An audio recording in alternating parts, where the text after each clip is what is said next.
together. Christ is risen, who made all things. He has shown mercy on all peoples. Alleluia, alleluia, alleluia, alleluia, alleluia, alleluia, alleluia, alleluia, alleluia, alleluia, alleluia. The Lord be with you. And with your spirit. The proclamation of the Holy Gospel according to John. Glory to you, O Lord. When it was evening, the disciples of Jesus went down to the sea, embarked in a boat, and went across the Sea of Capernaum. It had already grown dark, and Jesus had not yet come to them. The sea was stirred up because a strong wind was blowing. When they had rowed about 3 or 4 miles, they saw Jesus walking on the sea and coming near the boat, and they began to be afraid. But he said to them, "It is I, do not be afraid." They wanted to take him into the boat, but the boat immediately arrived at the shore to which they were heading. My dear brothers and sisters, the Gospel of the Lord. Praise to you, Lord Jesus Christ. Our Gospel, according to John, narrates to us the event when the apostles were caught in the midst of a storm while they were on a boat. And in the midst of the storm, Jesus approached them walking on the sea. And according to the Gospel, when they saw Jesus, perhaps they did not immediately recognize him, no? And they began to be afraid. No? In other versions of the Gospel, for example, in Matthew and in Mark, the apostles even thought that he was a ghost. And they said, "It's a ghost." But in today's Gospel, they did not say that, but they cried out in fear.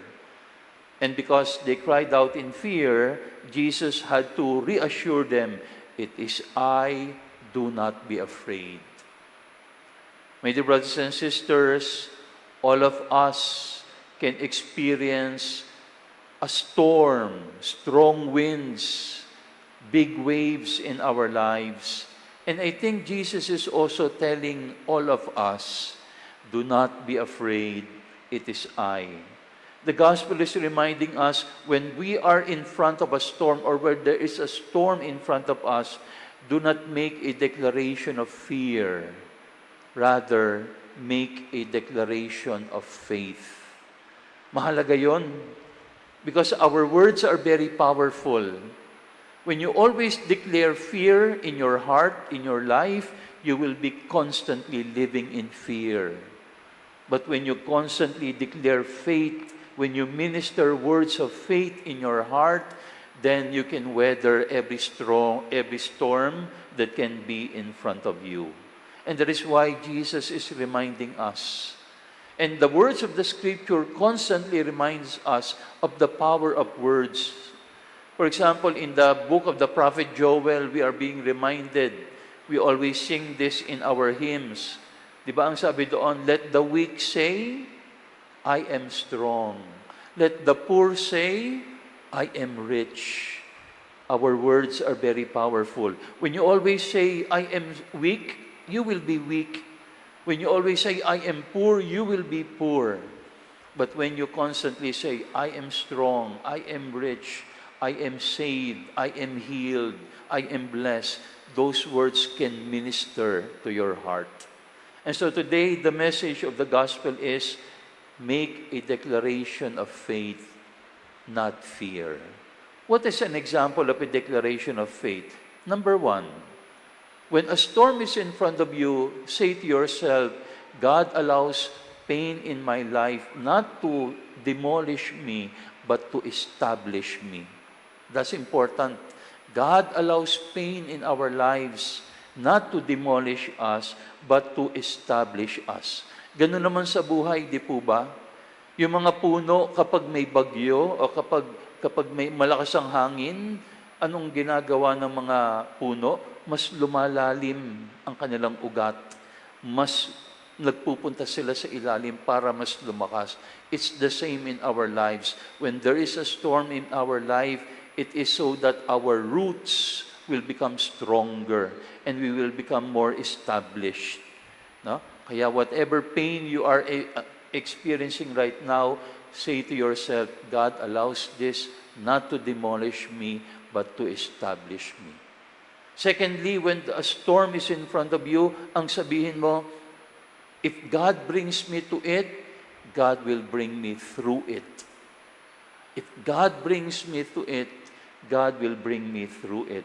Remember the Israelites when they were running away from Egypt, when the Egyptians were pursuing them, napunta sila sa Red Sea, no?